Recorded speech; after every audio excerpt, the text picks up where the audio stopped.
బులెటిన్లో breaking news చూస్తున్నాం. అహ్మదాబాద్ నుండి లండన్కు బయలుదేరిన ఎయిర్ ఇండియా విమానం ఘోర ప్రమాదానికి గురైంది. ఈ విమాన ప్రమాదంలో 241 మంది ప్రయాణికులు, సిబ్బంది దుర్మరణం పాలయ్యారు.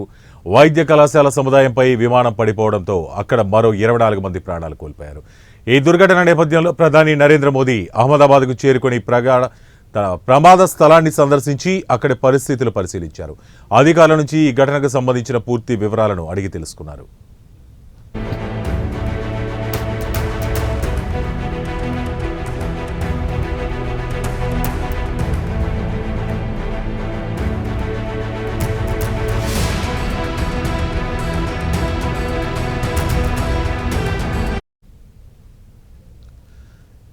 అహ్మదాబాద్ ఎయిర్పోర్టు నుంచి టేకాఫ్ అయిన కొద్దిసేపటికి విమానం కూలిపోయింది.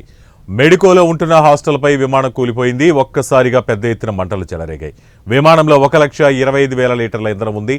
సుదూర ప్రయాణం కావడంతో భారీగా ఇంధనం ఉంది. అయితే విమానం కూలిపోగానే పెద్ద ఎత్తున మంటలు చెలరేగాయి. ఈ విమాన ప్రమాదంలో 241 మంది ప్రయాణికులు, సిబ్బంది ఉన్నారు. ఒక్కరు మినహా మిగతా వారంతా చనిపోయారు. ఇక స్వల్ప గాయాలతో ఒక ప్రయాణికుడు బయటపడ్డాడు. ఇక 15 మంది మెడికోలు కూడా చనిపోయినట్లు వార్తలు వినిపిస్తున్నాయి.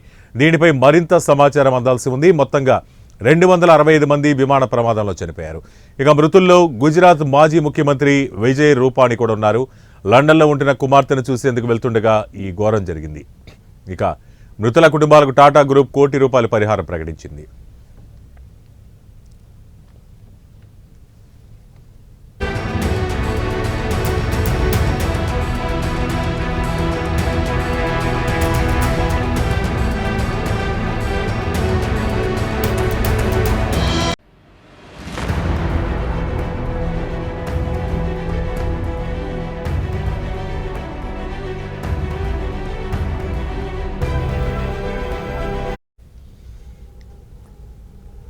అహ్మదాబాద్ నుంచి లండన్కు బయలుదేరిన ఎయిర్ ఇండియా విమానం ఘోర ప్రమాదానికి గురైంది.